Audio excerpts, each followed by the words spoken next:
And this is in the United States. I looked it up real quick. No father stats.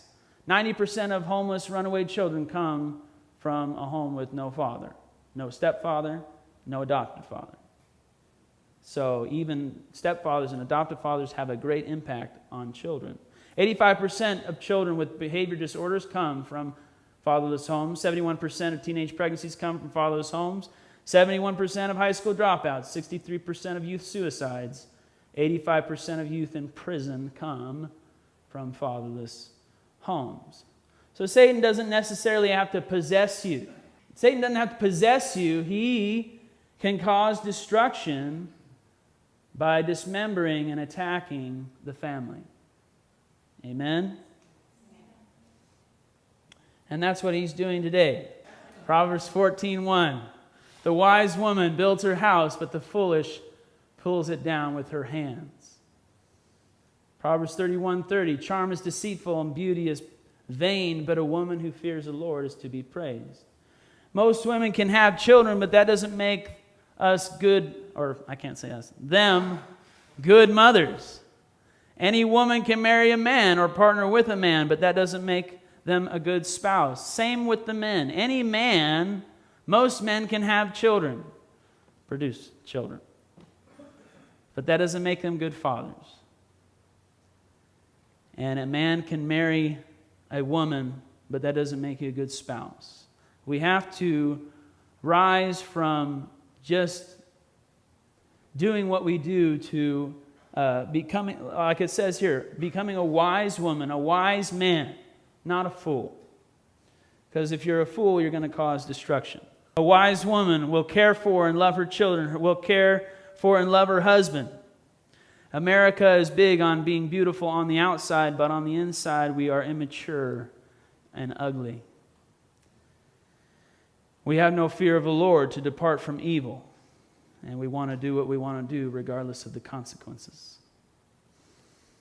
Men, Proverbs 5:15, drink water from your own cistern. Should your fountains be dispersed abroad, let them be only your own and not for strangers with you. You shouldn't be sleeping around, having sex with whoever. Let your fountain be blessed and rejoice with the wife of your youth as a loving deer and a graceful doe. Let her breast satisfy you at all times. Whoa, whoa. And also be enraptured with her love. Keep, men and women, we have this sexual desire. We have to keep it where? In the marriage that God has set up as a solution. His own iniquities entrap the wicked man. He is caught in the cords of his sin. Very important. We can cause a lot of harm. 1 Corinthians 13:11. When I was a child, I spoke as a child. I understood as a child. I thought as a child. But when I became a man, I put away childish things. Now, I have 3 children. And let me tell you this. When you walk into their room, after a week or so, you're like, holy cow, what happened in this room? If kids, they come to the house and it's like a tornado just came to the house. Like I have everything all set.